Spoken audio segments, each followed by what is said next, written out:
Night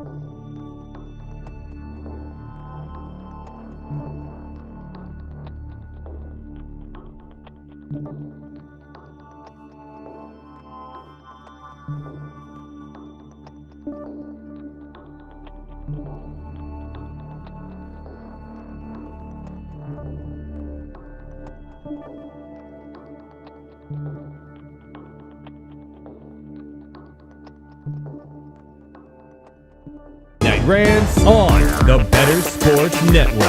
What is going on, everybody? Somebody has a case of the Monday. Well, that's the way the cookie crumbles. And well, Bob's your uncle. Rants on the Street with Thomas Stevens. Shout out to my producer, Tyler Heavy T Soto. Boom.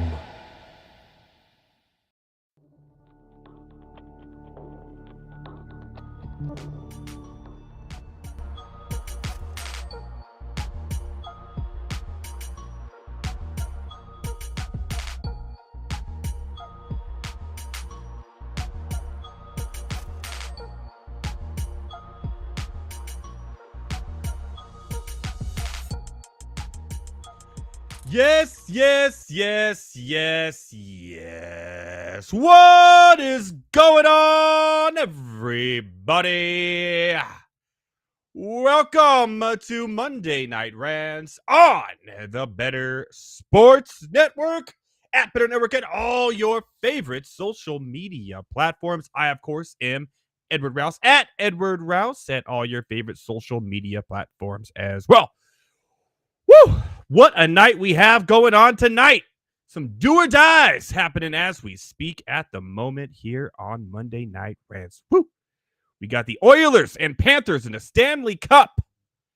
Game 7. The Oilers coming back from an 0-3 deficit to win 3 in a row to force the Game 7. It's currently 1-1 in the first intermission. Now, I picked the Oilers to win the whole damn thing in our preseason picks.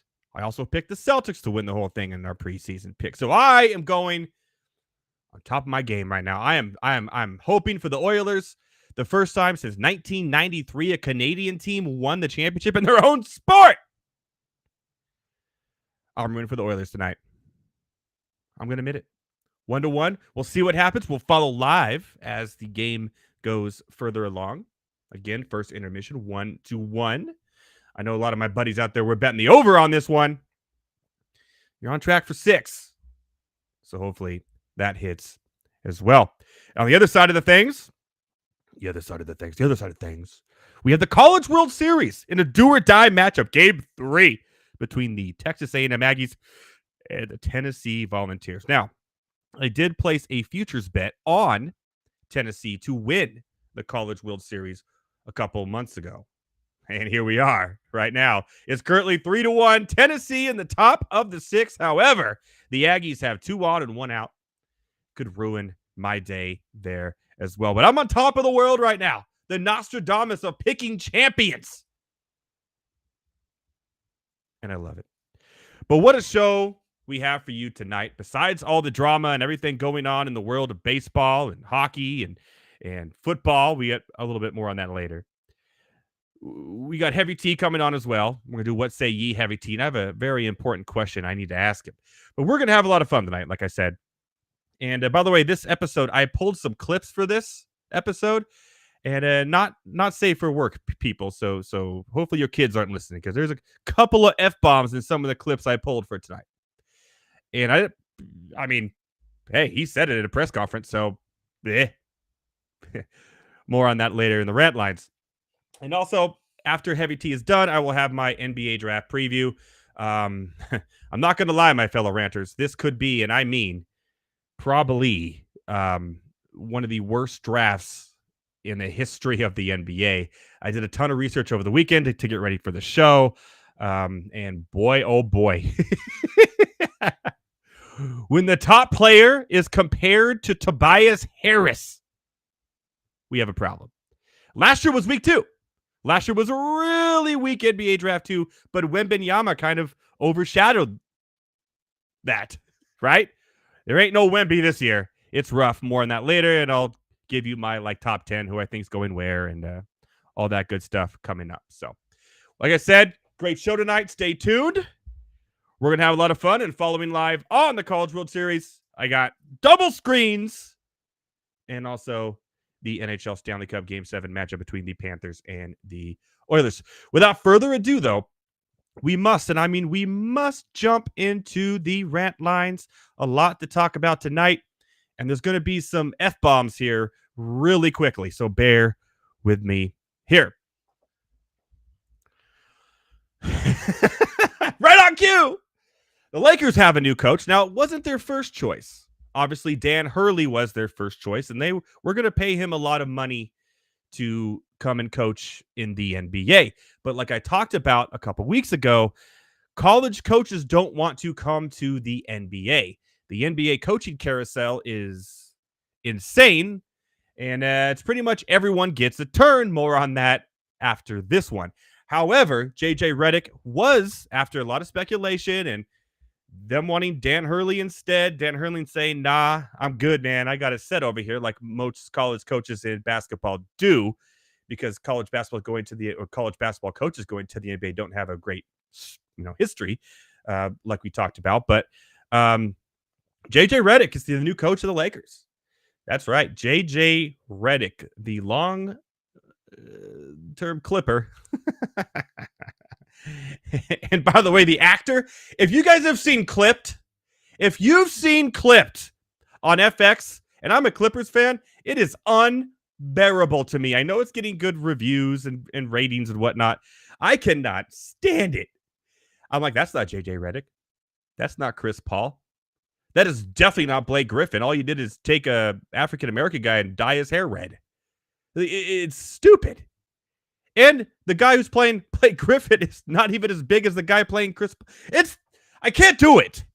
I can't do it as a Clippers fan. I'm trying. Good old Ed Bundy. Ed Bundy. Anyways, more on that later. More on that for another rant. But how do I feel about this hire for the Lakers? I mean, not their first choice, their second choice.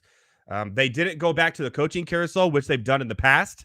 So this is a new head coach. They didn't say, okay, we'll get Atkinson, or we'll just hire someone else who may have had success for one season on another team. So that's good. Do I think JJ Redick can be a good head coach?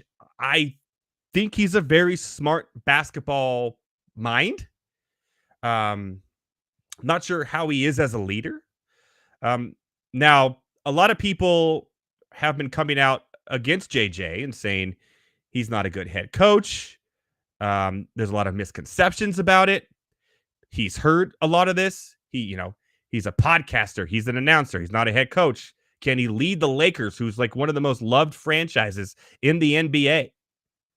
One of the most, well, not anymore, but winningest franchise, not the winningest franchise, the second winningest franchise in the NBA, to a championship with this team, with what he has in front of him. What's LeBron going to do? Does LeBron have a say? Is Anthony Davis going to actually play more than 60 games in a season? A lot of questions here on this Lakers team that a new head coach who doesn't have any experience coaching at all, by the way, is coming into. So it's a little concerning if you're a Lakers fan. The best part, though, was his reaction to all this, which I loved. Valid question, and I've certainly heard everything. It's been a really interesting 6 weeks or so, just in terms of being part of the engagement farming industry. It's been really interesting. However, I don't really have a great answer for your question, because I really don't give a fuck. Like, honestly, I want to coach the Lakers. I want to coach the team. I don't want to dispel anything. I don't.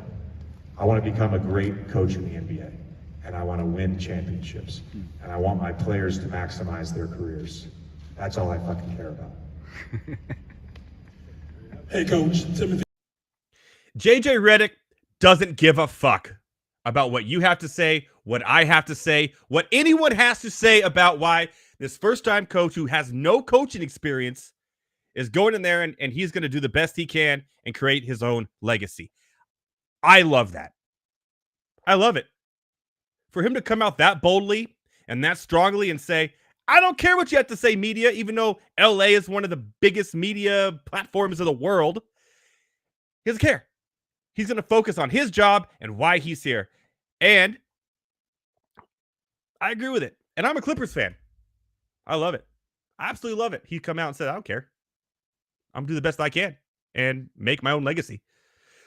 But how many coaches who has never coached a single game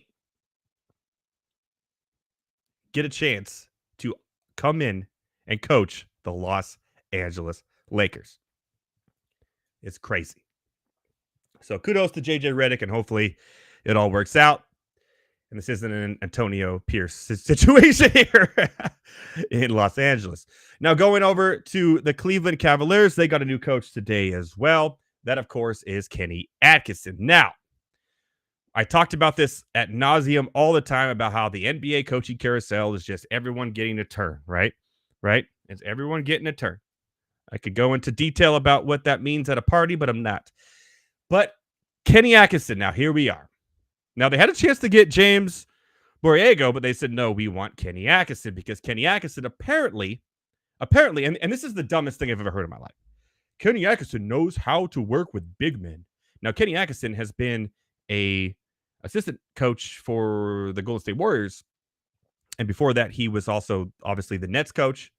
And he did have some success with some big men there. And Jared Allen, Karis LeVert, before his bad injury. But I have to ask questions here because they have Mobley, right? Evan Mobley, who, by the way, has been playing really good. And you're in the East. And in the East, it's easier to win because there's only really one good team. That's the Boston Celtics. They just happen to be the best team in the NBA. But here you are. Is Kenny Atkinson the right man for the job? Now, this is a guy who coached or assistant coach for the Warriors. And wasn't James Wiseman a big guy who they drafted? And wasn't he traded? And couldn't do anything with him? Just say it. I'm not a fan of this hire. I'm not a fan of Atkinson. I never have been. He also has a 383 record as a head coach in the NBA. Not a leader. I don't like it. I thought that Cleveland was looking up to be one of the better teams in the East. They had a solid season, similar to last year. But it's now in my eyes, next year, it's Boston and the Pacers and a huge drop-off before you get to the Knicks and the Cavaliers and anyone else. The East has issues in the NBA, and Kenny Atkinson is not going to take the Cleveland Cavaliers. I'm sorry. I will eat crow. I swear to God, I will do anything. Put it in the chat. I will do anything if Kenny Atkinson leads the Cleveland Cavaliers to a NBA Finals championship. Anything. I mean, anything. That's how confident I am that he will not. So shout out to the Cavaliers. Good luck. He's a terrible head coach. All right, here we go. Going on some good news or some big news. Some big news in basketball. Guess what? The Florida Gators have recently brought on a new player. This player is named Olivier Raus, and he is officially now the tallest basketball player in the world ever. How big? Well, how about 7'9", 290 pounds? This dude can slam dunk without even jumping. He joins the Florida Gators men's basketball team.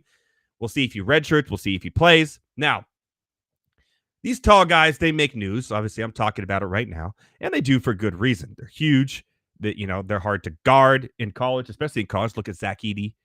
But a lot of these players who are really tall players, when they get to NBA level or after college, they don't really succeed.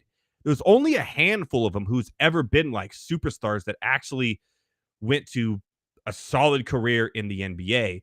Yao Ming had a few good years, but what happened to him? Injuries. It's always injuries. Manute Bol is another one that comes to mind. Taco Fall recently, when from the Celtics, he only played in a handful of games. In garbage time, he's out of the NBA. Yeah, they're great stories, but these tall players don't really translate to the NBA. So it'll be interesting to see his career. Obviously, these guys make huge strides in college because they're so big. He's probably going to have a good career at Florida. He's probably going to be up there in double-doubles and whatnot because he can't be guarded. But for some reason, the transition to the NBA for players over, we'll say 7'2", 7'3", just doesn't seem to translate. And I find that kind of weird. But I wish this big man all the luck. He seems like a cool kid. I mean, you can slam dunk without jumping. That's pretty crazy if you ask me. But we'll see how it translates. And I wish him the best success. But again, here we are. Tall guy. Awkward in basketball. Remember when it used to be all short people in basketball? And everyone was like, oh, and then like, here comes Wilt Chamberlain. And it's like, oh, change the game. But now we come to a point where there's a happy medium. You can't be under 6 foot, but you also really can't be over 7. I find that interesting. So should you. Baseball talk. Not good baseball talk, by the way. Not good at all. Excuses for Olivis Martinez, prospect for the Toronto Blue Jays organization. His dream was to play in the Major League Baseball. And what did he do? He played in Major League Baseball for a week. Because it turns out he popped positive for PEDs. Now, this story gets weird. It's 80 games he's suspended for, which is right. Now, his excuse was that he has spent 2 years trying to have a baby, but he couldn't have a baby because his swimmers weren't swimming very well, if you know what I'm saying. So for 2 years, this dude was trying to have a baby. By the way, keep in mind, this guy's like 21, 22 years old, okay? So for 2 years, he's trying to have a baby. It's between him and his family. Let's keep it a secret. So he started taking a fertility drug. This fertility drug has a steroid in it. His doctor from Puerto Rico told him it's okay to take. Why not? And that's his excuse for why he had PEDs in his system. All right, Tatis's excuse was stupid as well. He's guilty. This is guilt written all over it.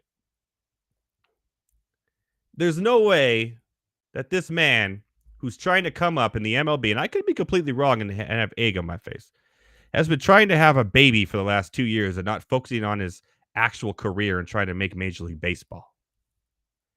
But to blame it on something like that just seems like another excuse. And it's weird that there's older players in baseball who could also be having the same situation that Mr. Martinez had here that haven't been popped for PEDs and used it as an excuse. You think that he's the only one trying to have a baby that can't. Out of all the players and minor league players in Major League Baseball. Come on, man. Own it. No more excuses. And I'm a Padres fan. I'll tell Tatis the same thing for what happened to him too. That was BS. Own it and own it and own it. You ain't trying to have a baby the last 2 years at the age of 20, dude. Sorry. You did steroids because you wanted to go to the MLB. Own it.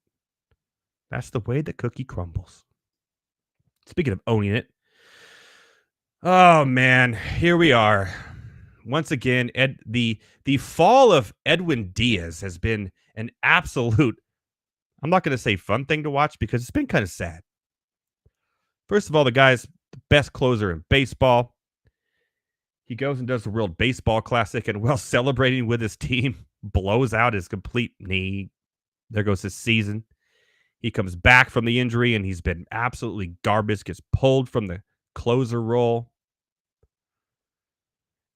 And excuses again. Here comes Edwin Diaz, suspended 10 games for a foreign substance on his hand after being checked by the umpires.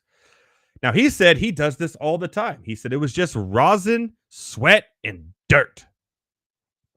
Well, maybe it was, but I have a picture for you, my fellow ranters. So let's take a look at this, and you tell me if this is just dirt, rosin, and sweat. First of all, no sweat to be had there. That is a dry-ass hand. And that looks like some sticky tar stuff. I'm just telling you what I see. But that looks a little guilty to me. 10 games, more excuses. And it gets even the umpire said, nah, man, we check these pitchers' hands multiple times throughout the season, thousands and thousands of times since 2021. That was clearly sticky. Okay? Since 2021, 8 pitchers have been suspended for the same thing. I'm sorry, 9. 9 pitchers have been suspended. I'm not going to give you their names, but I will tell you this. Of those teams who had pitchers suspended since 2021 from having whatever foreign substance on their fingers, 3 of them were New York Mets pitchers. And not a single other team has more than 1.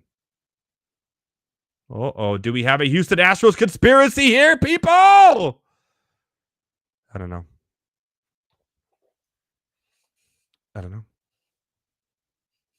I'll let you do the googs. Real quick on this one. Another one! We talked about it last week, Ronald Acuna, and then we had Mookie Betts, and now Tatis, another injury. MLB has an injury problem with their stars. And by the way, if MLB wants to do anything right now, anything to try to save this season of just negativity, I just sat here and the headlines from MLB were all negative. Well, now Tatis hits the IL, another superstar, leaving the playing field to help the MLB. Yet Bryce Harper continues to have the best season of his career, and nobody's talking about it. Come on, MLB, get your shit together. Let's go. Let's celebrate this man, Bryce Harper, right now. And I don't even like the Phillies, but do something. Everything's negative with the MLB. Everything. PEDs, injuries, suspended for having clearly black tar on your hand. Edwin Diaz, come on. Man, in the world of pictures and videos nowadays, people sure do get screwed. But the problem with the MLB continues. We talked about it last week. Where's Rogers? He is still missing. Does anybody know where this man is? Not even Julian Edelman knows where he is, but Julian Edelman pretty much said this man's a moron. Julian Edelman said he should be should have been at minicamp as a leader of his team, but he is nowhere to be found. The Jets said it was a personal event that he wanted to go to. He is still nowhere to be. Where are the milk cartons with Aaron Rodgers' picture on them, people? Where are they? Well, normally right now before I bring Heavy T on, I do a but first this. But this is a very special but first this because somebody on the internet has solved it. They have solved the Aaron Rodgers saga. And I can't wait for you to see this. I can't wait for Heavy T to see this because it is amazing. It has been solved, people. So where's Aaron Rodgers? Well, this guy seems to have all the answers, and I'm starting to believe him. Aaron Rodgers, the quarterback, right? He blew out his leg. First game of the season last year. He's on a new team.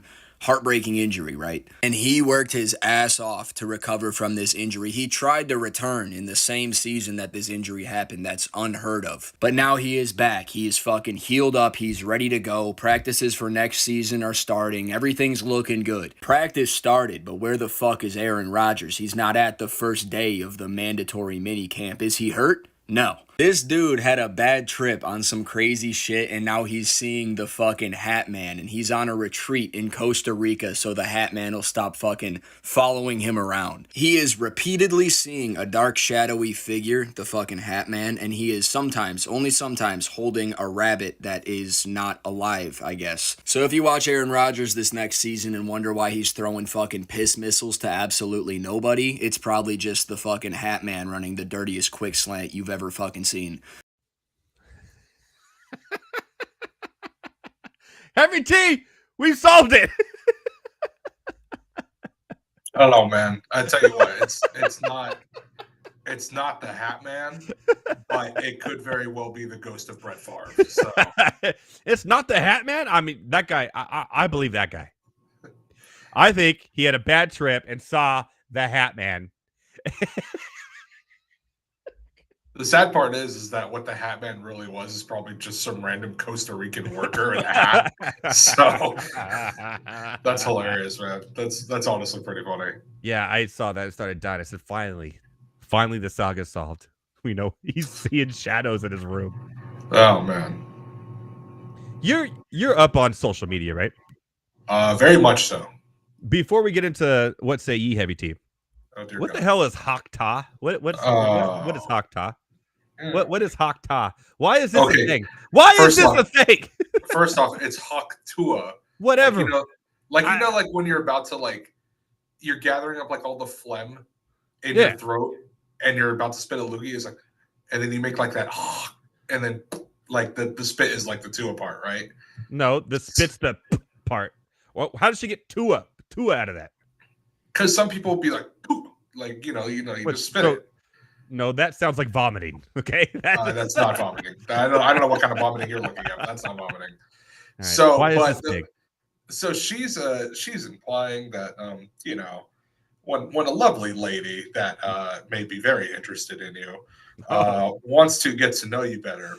Don't worry, I already warned everyone. This will be a very not safe for work show tonight. Okay, sometimes you just gotta on that thing. Yeah.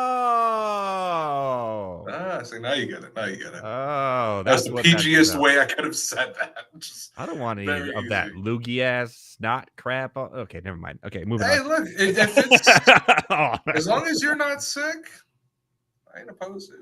Who do you got tonight? Right now, 1-1 in the second period. You got Edmonton. You got Florida. Who you got? I've been watching this game. As long as you're not sick, I've been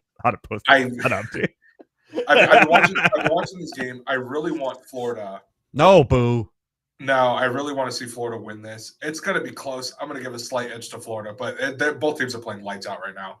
They're all over the ice. So this is going to easily be which team gets gassed first. So, but that would be anti-Florida then, because Oilers just keep on going. Not necessarily, because the Edmonton has used all their energy in these past 3 games. So if it gets down to the third period and this thing is still tied, or if Florida goes up 1 and Edmonton starts panicking, then I think we're seeing Florida win. I think as far as the stamina game goes, I think Florida holds out just a little bit longer. Okay, well, I obviously want to be right about everything I talk about. So if this hits, and right now, by the way, Tennessee in the College World Series, who was my pick, is up 3-1. However, here come the Aggies again. I will be on top of this world because I picked the Celtics preseason. I picked the Oilers preseason. I picked Tennessee to win the College World Series. I picked Denver Nuggets last year to win the NBA. I didn't pick the Texas Rangers, people. Let's not get crazy. But but I'm on a roll here. So what you're saying is ball is what you're saying. I know ball, baby. I'm on a roll of a lifetime. So for all your futures needs, go to MondayNightRants.com. Yeah, I'm still. Hey, and don't forget who correctly called the outcome of the NFC Championship preseason last year. You did. out You there. did. You did. I said You Niners did. over Dude, Lions. this is the show of record for people that want futures. Like we're crushing it. We're crushing. Don't ask me it. golf futures. I got nothing. Do Scotty Scheffler. He's pretty hot right now. So like, do him. That's pretty much it. A white guy. Probably right. Throw a dart on the board. Yeah. All right. So, what say ye, Heavy T? What do you got for us tonight?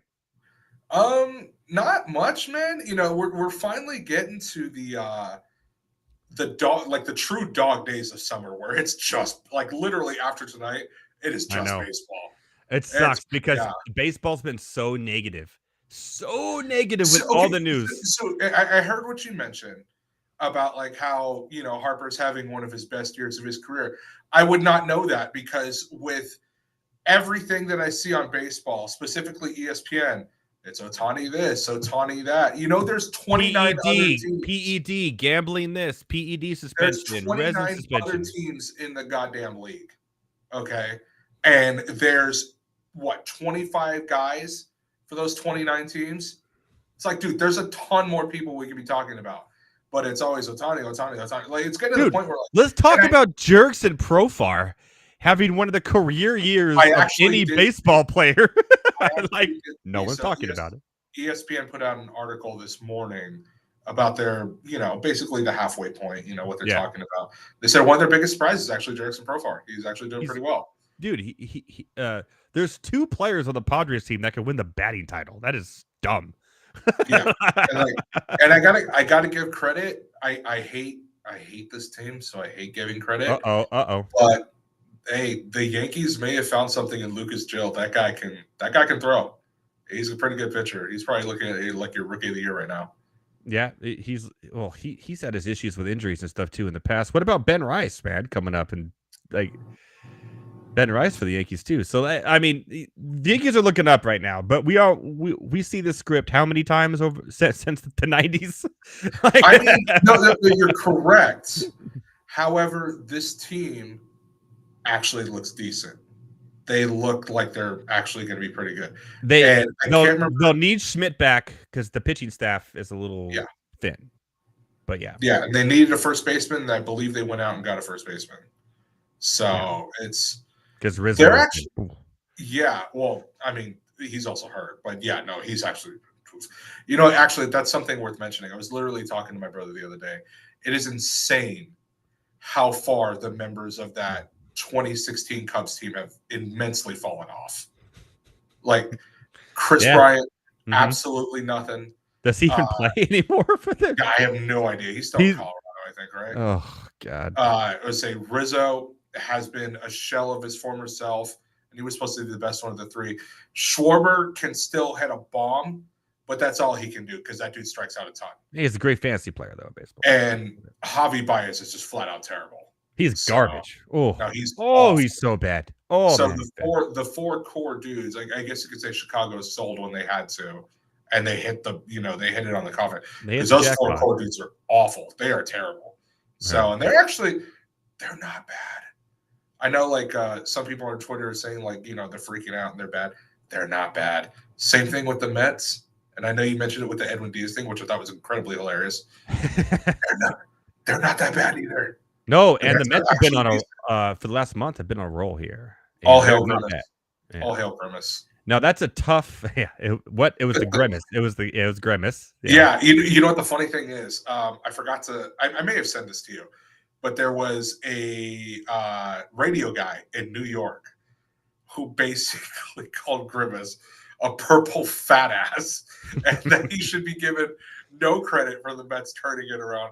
Oh, hell yeah! First off, it's a joke, dude. Relax. You know, obviously that's people take shit so seriously sometimes. But I was gonna say, but you know how superstitious people are, especially in baseball. It's like the most superstitious sport there is. And then you have this New York dude. Just be glad your team is fucking winning for finally. You had a slow start to the season. Everyone's giving you crap, and now you're actually winning, having a great June so far, looking good. It's a tough division. You're in a tough division. It's an incredibly tough division. Yeah, man. But I mean, wild cards in your future here. Yeah. So the wild cards in that future. Yeah. So I mean, baseball's been fun to watch, though. I think for the most part. Yeah. It's nice to see the guys on my fantasy team grow, although they keep getting hurt all the damn time. That's baseball right now. Everyone's Bro, getting hurt. I had who was it? I had the Rockies catcher, I think Diaz. Diaz, yeah. So I had him. This dude came back, played like a game, and then got hurt again. I was like, cool, love that. Hey, I want to give a shout out to Giancarlo Stanton, speaking of the Yankees, who almost made it halfway through his season without getting hurt until he I know, did. it's kind of It is a shout out. Shout out. Give a round of applause to Giancarlo Stanton for that amazing run he had.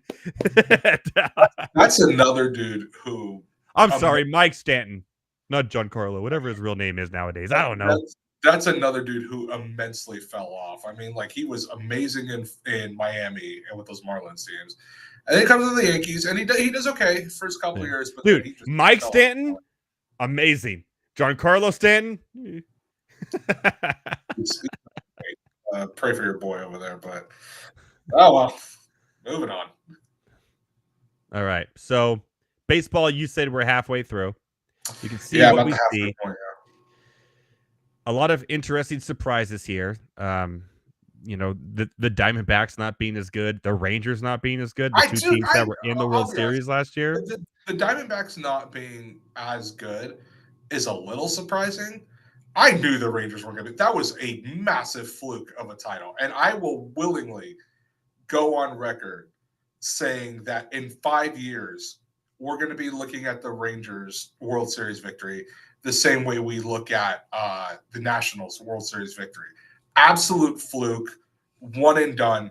That is not a good team. They are also incredibly – they get incredibly hurt.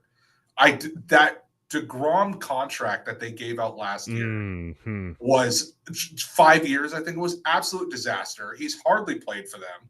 On top of that, you trade for Scherzer. He's hardly played. I guess it paid off slightly in the playoffs, but no, you're going to be looking at that as an absolute fluke of a title. They are not that good of a team. Mm-hmm.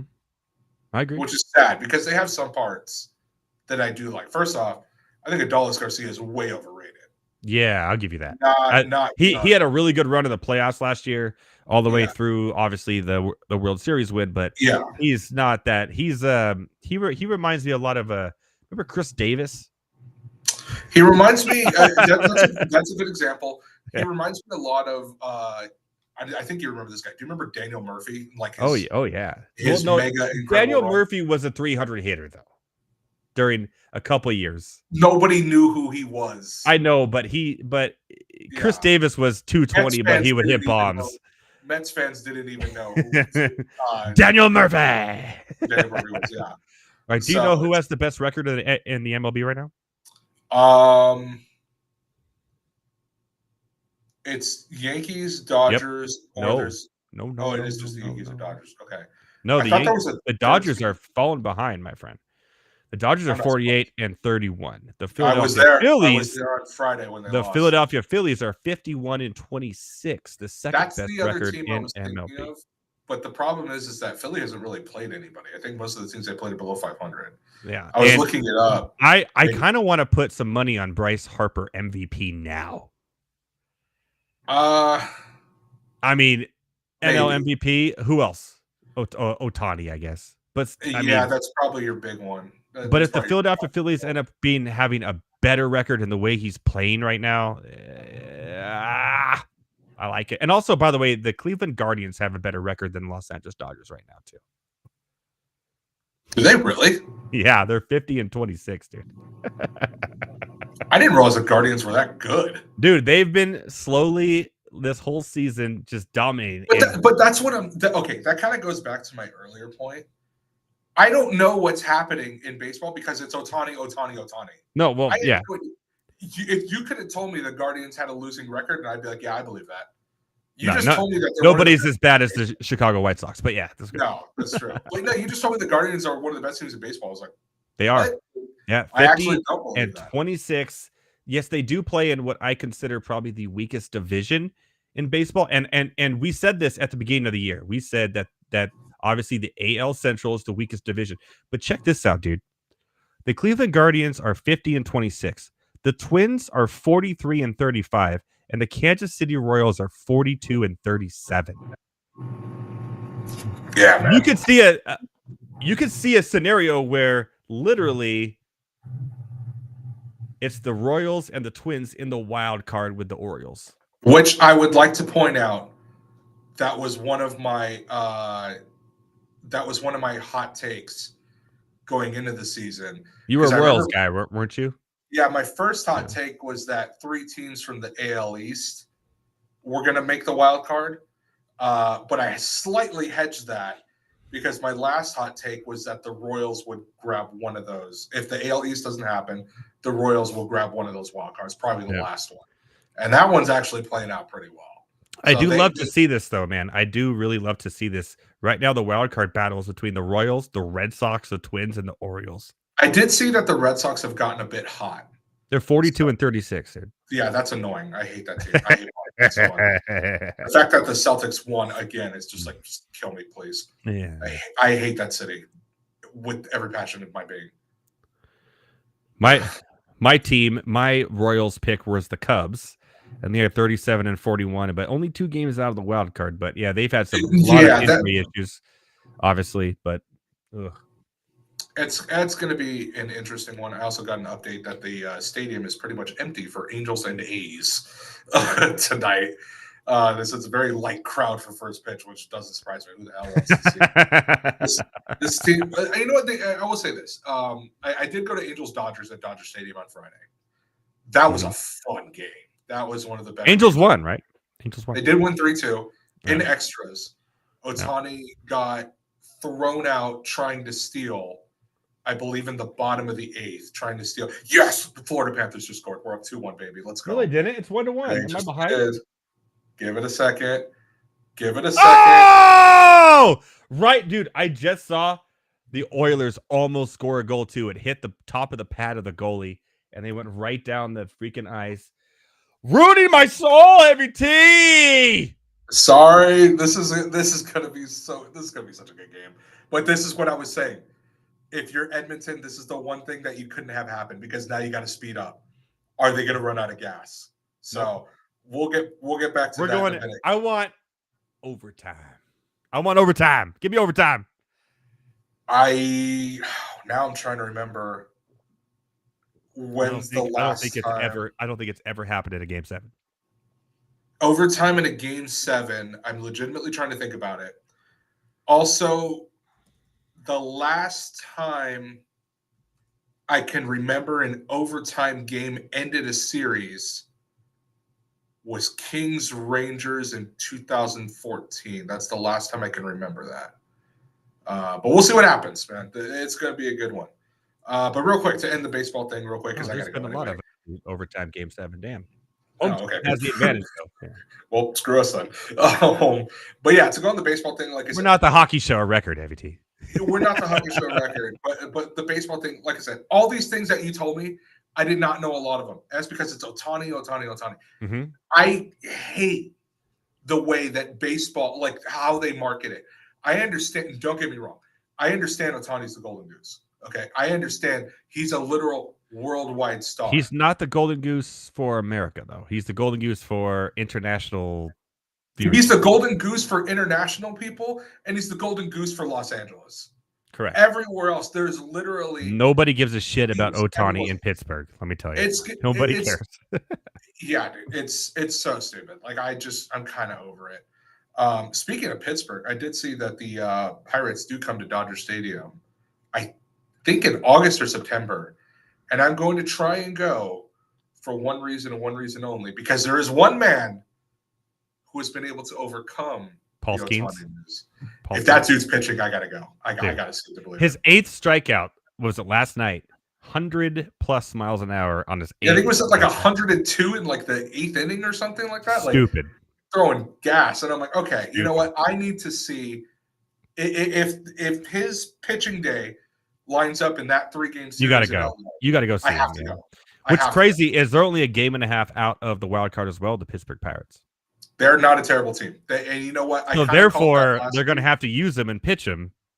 Yeah, and they can't pull back on them, depending what happens, obviously during July, because July is really the month that determines which teams and the trade deadline. You know what? Let me ask you this to end it. Okay. Is he an all-star? Skeens? Yeah. Yeah. He should be. I agree too. I think he should be. Who else on the Pirates? Maybe O'Neal Cruz is the only one I can think about. He's going to be the Pirates representative 100%. Not even. Well, I was going to say. Remember, Steven Strasburg, I think, ended up being on the All-Star team after he came up that year for the Nationals. MLB has slowly and very quietly gotten away from the fact that every team has to be represented by at least one person. No, that's still a thing. They have to. Because I don't remember oh God, I don't remember who it was. There was somebody that was really. Oh, you know what? Actually, I think it was the Angels last year, or nobody technically represented the Angels. Mike Trout was elected, but he was hurt, so he didn't even show up.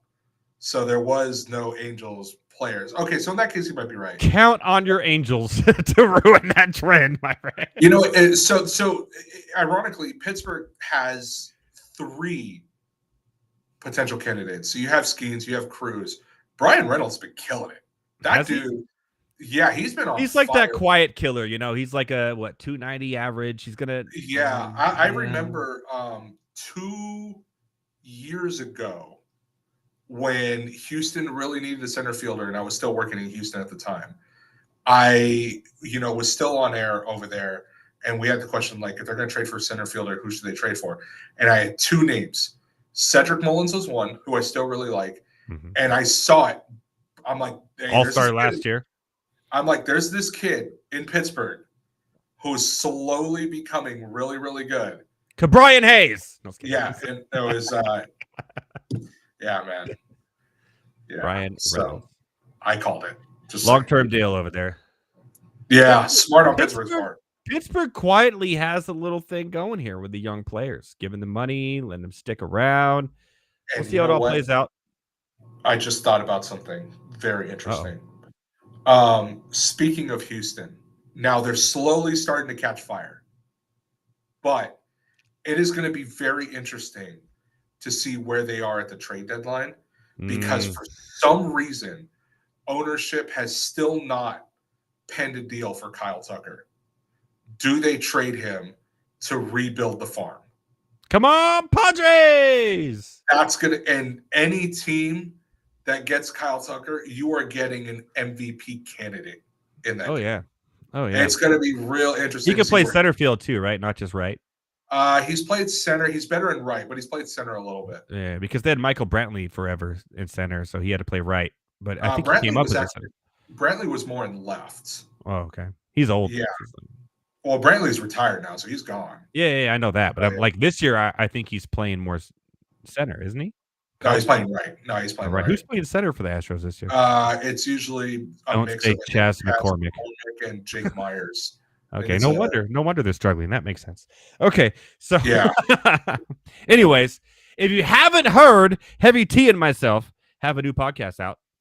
It's called Born to Heal. We had the first episode come out last week. It was kind of like a beta, little live type test on video and also on Spotify. It'll be on Apple Music this week, Apple Podcast. Apple Podcast, you got to go through some hoops to get your stuff on there, man. Let me tell you. But I have it all figured out, and I'm going to put it on SoundCloud and everything else too. You can also catch it on YouTube. Got pretty good viewership for the first one on YouTube, which I was surprised over the audio. But if you like wrestling, you like AEW and WWE more, obviously, because I said AEW first, because this next episode will be more about Forbidden Door. But it's a lot of fun, and people seem to like it. So there you go. Born to Heal. Catch it on Monday. By the way, I know we're live everywhere. We're streaming everywhere. If you just go to MondayNightRants.com, everything's there. It's like your one-stop shop for everything. You get Heavy T's Inept franchise series, including the Raiders one, which is a big hit. You can learn why the Mets suck. More, all sorts of stuff. And also, Born to Heal will be there, the video version and the audio version. You can go right in. So if you're driving your car, you can listen to it or whatever. And it was a lot of fun. And SmackDown was nuts this last week. I was going to say, I know you just mentioned that we're going to lean a little bit more into AEW. Just for this one, a little bit. SmackDown was insane. It's 70-30. 70-30 this week, and then normally Yeah. 90-10 going forward. I will say this. Raw, while I will say this, because they're about 2 hours into a 3-hour show. While at the moment, not as good as last week, because let's be honest, last week was Last week was it has still been a very solid show. Okay. And I'm going to be honest with you, I would die for Liv Morgan. Like, I'm just throwing that out We all there know right that. We all know. now. I'm gonna have to make a video of just all the clips of you telling everybody how much you love her. Like, I think it'd be funny, just like a minute video of you, just like with like Sarah McLachlan in the background. I've said it once. I've said it again. I will let another Liv destroy my life if it's her. Okay. If you want to know what he means by that, go to MondayNightRants.com and check out the latest Born to Heal episode, and you'll know exactly what he means by that. And it's quite hilarious. Let me tell you. All right, my friend, I know you got to get back to work there at the FanDuel Studios in LA. And you'll be back next week for another rousing edition of, someone just said Jay Uso in the chat. Yeah, let's go. Let's go. Uso's eye. He's eye. 6-1 Tennessee Volunteers. It's over for the Aggies, I fear. All right, my friend, we'll see you on Thursday for Born to Heal. And then next Monday, of course, what say ye, Heavy T? And everyone can get to see your beautiful face once again. That's at Heavy T on air at your two favorite social media platforms, X and Instagram. And more coming from this man, too, because the Inept franchise series should be coming on its way as well. So here we go, man. Enjoy your night. Enjoy your time. We'll see you next week. Later. I love that, man. He is so much fun. He is such a funny guy. I love it. All right, let me turn off these captions. All right. I'm going to talk about this just as long as I can. By as long as I can I mean how I feel about this NBA draft. Last year's draft, as I said before, was absolute terrible. The year before that was great. Actually, we were lucky. 3 years before that, we had great drafts. Players that are all-stars today. Last year, we had Wemby. After Wemby,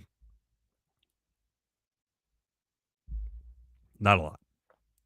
Now, there are some players who became great role players in the first round. I mentioned that the Dallas Mavericks did a really, really good job in their draft, and it turned out that helped them get all the way to the NBA Finals because of it. You can check that video out on MondayNightRants.com. But Scoot Henderson, I was not sure on, and it just seems like when the runner-up to Rookie of the Year after an NBA draft is a dude who was hurt the year before, it's Chet Holmgren, who, by the way, could have also won because he had such a great year, there's issues there. But Wemby stole the show. There you go. For some reason this year, the NBA decided, hey, the NFL, man, they did really good splitting the draft up in a couple days. We should probably do the same thing, huh? For A, you only got 2 rounds, NBA. 2 rounds. And B, anybody drafted in the second round in the NBA, the chances of you becoming anything in the NBA are slim. There are very little second round NBA draft picks over the last 20 years that have become an all-star, that have become anything. It is crazy. And yet you want to give us a second night where you expect people to watch the second round of the NBA draft. You are delusional. And the year you're going to do it, NBA, is this year, when arguably the worst NBA draft we have ever seen as far as talent. Are you high? 2 days? Just get it over with in one. Please. No one's watching that second night. And like a couple of years ago, when Bull was sitting in that green room till the second round, if somebody's sitting in the green room, which could happen this time because it's so weak of an NBA draft, the dude has to come back the next day for the second round of the NBA, which is pretty much equivalent to the 6th or 7th round of the NFL draft. Are you high? We don't want it. Keep it in one night. What are you doing? Dumb. So on Wednesday, the first round of the NBA draft will be bestowed upon us. And then on Thursday, don't bother because the second round of the NBA draft will be bestowed upon us. And yeah, dumb.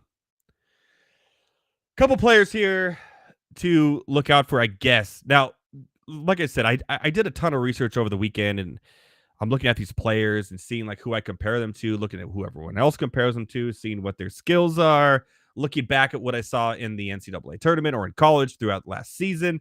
Some of these guys are obviously from the Ignite, the G League, or whatever, or they're from overseas. So obviously this year is led by two overseas guys, and it's Alex Sarr and Zachary Richey. Now, or Ricochet, or I know the R is silent. He's French, okay?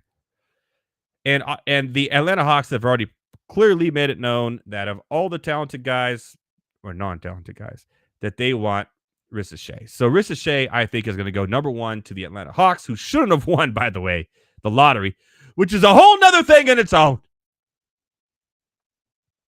He's from France. He's 6'9", 204 pounds. He's a very good three-point shooter, so he's tall, he's lengthy.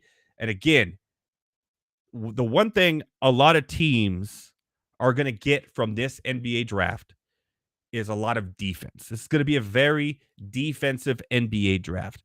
I'm looking at these players and who I compare them to, and a lot of them are defensive. For example, a lot of people are high on UConn sophomore Donovan Clingan.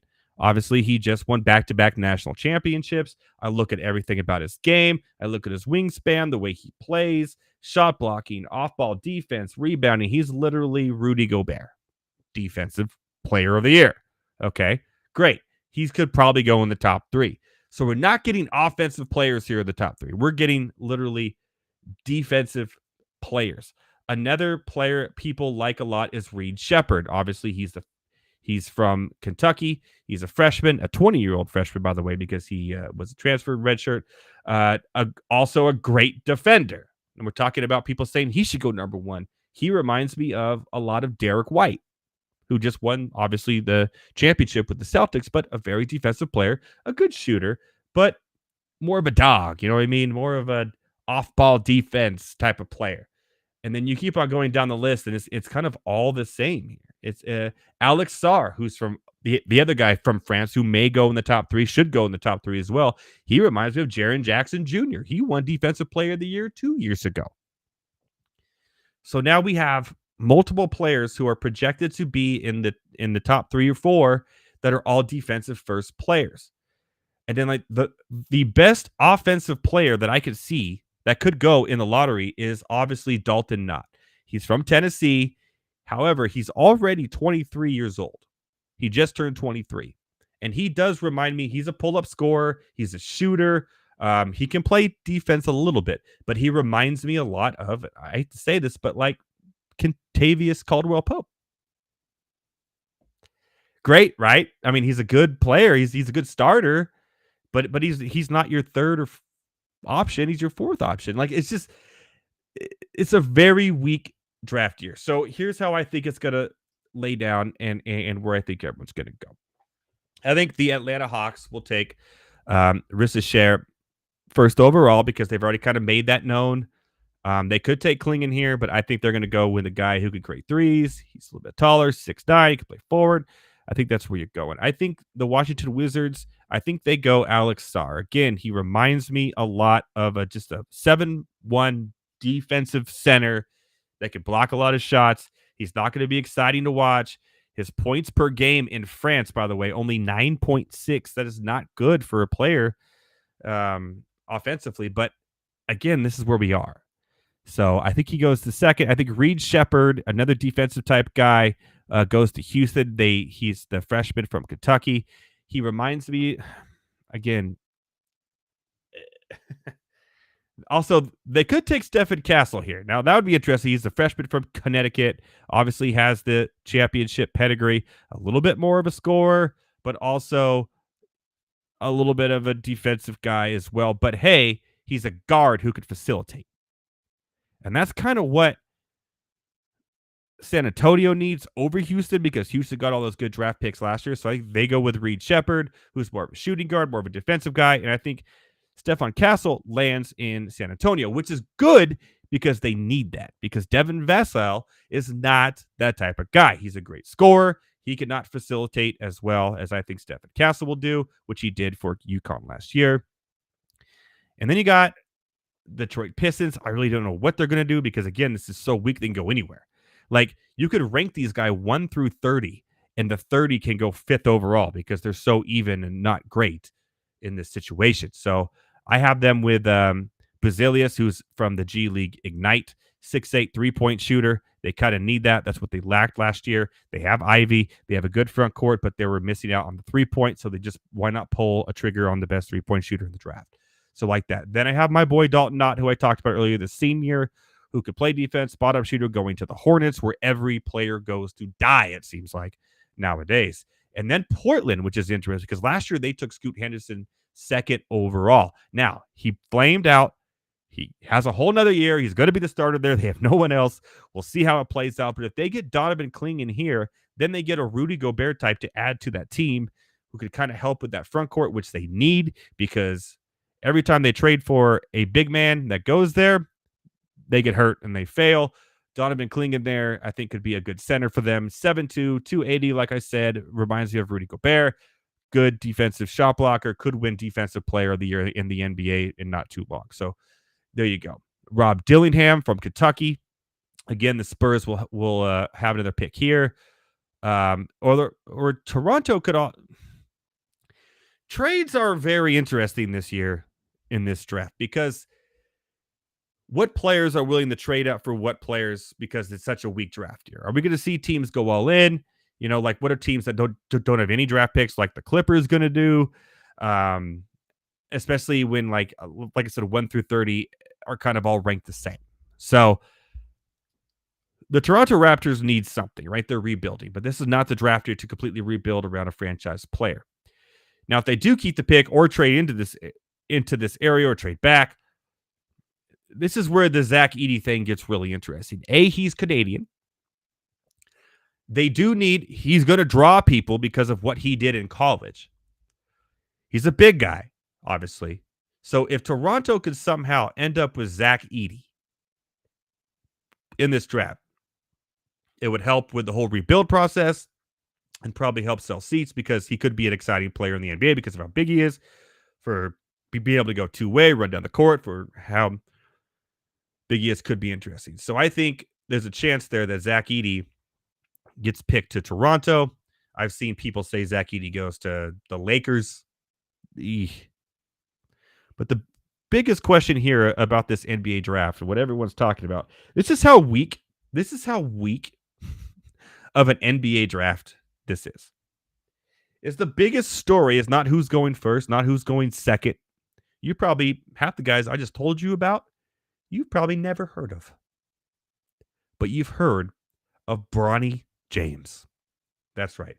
Bronny James is the biggest story in this NBA draft, because he's A, LeBron's son, and B, will he be drafted to the Lakers and play with LeBron? Will LeBron even be on the Lakers? Is LeBron happy with his JJ Redick coaching pick?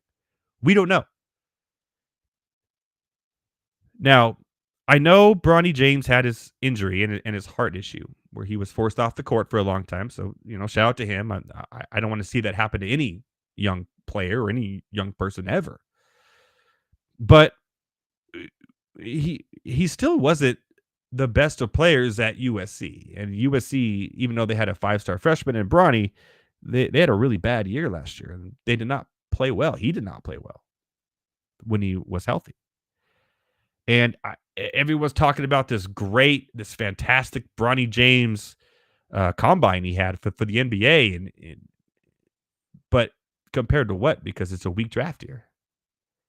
So I kind of feel there's going to be teams reaching for Bronny in this one, which makes sense. If you're going to reach for media exposure, if you're going to reach for media exposure and selling more tickets and more merch, this is the year to do it. This is the year to do it because it's that week of a draft year where why not? Why not trade up to 5 and pick Bronny James? Media exposure, more games on TV, more jersey sales, everything. And maybe even LeBron James. Probably not. But still, this is the year to do it because you're willing to trade talent for exposure to your team, where a lot of these NBA teams don't have any exposure. The Orlando Magic made the playoffs last year, had a really good season, and nobody knows. Some of these teams need exposure. So I wouldn't be surprised if there's a big trade up on Wednesday night in the first round from some team, a secret team, to trade up and draft Bronny James just for the exposure, for the jersey sales, for the ticket sales, because you have one of the best basketball players of all time, son, who is still playing in the NBA. I want to be surprised. And this is the year to do it. This is the year any team can afford to do it because you're not missing out on that much in the draft when everybody is ranked so close together. So that's the drama. The drama for the draft, as I just mentioned, my top 5 or who's going. The drama is where's Bronny James going? And doing my rankings, everything, he's not even in my top 20. And he's probably going to go in the top 10 for that reason. All right, my fellow ranters. Have fun watching the draft on Wednesday. Do not watch the second round on Thursday. If you do, you have problems. No, I'm just kidding. If you want to watch the second round on Thursday, go ahead. But just know that USA is playing in the Copa America. You should probably watch that instead. I love you all. I do have some exciting news. I will be putting up the sign-up form on MondayNightRants.com for the second annual Guillotine League for the NFL. That's right. I will take 18 of you, 18 of the best in the world, to have a chance to win cash and Ultimate Supreme of Guillotine Winner. It is hard to do. It is hard to do. Each week, a team gets cut. You have the lowest points that week, you are cut. All your players go to free agency, and we all have a swap meet to figure out who gets who on the waiver wires. It is a lot of fun. I'll be putting out the form for that. It's first come, first serve. It's probably sell out within a week. I'll probably not get it live till next Monday, and then when it goes live, I will announce it, and then within 2 days, we'll have all 18 players. So get in where you fit in, my fellow ranters. Get in where you fit in. We're going to be doing the draft live on this show, probably sometime in August, probably early August. And that show is always a lot of fun as well as we critique people's drafting abilities. That's where Taj McGowan became such a staple of this show. Enjoy the third period where definitely the Oilers will come back and win. Enjoy this as Texas A&M is coming back on Tennessee right now to try to steal the World Series from them. Enjoy your week. Don't forget to catch out Born to Heal. Catch out. Don't forget to catch up on. Don't forget to catch Born to Heal, our wrestling podcast under the Monday Night Rants brand this Thursday as well. And enjoy your week of sports. Enjoy your weekend. We'll be back next Monday for more Monday Night Rants and have a great time doing it. Also have a special guest next Monday, and we're going to be playing a little game. It's going to be a lot of fun. From myself, from Heavy T, from Thomas Stevens, from All the Better Sports Network, from everybody here on Monday Night Rants, we say, have a good week, my fellow ranters. And as always, shout out to our boy, Taj McGowan. Oilers in 7.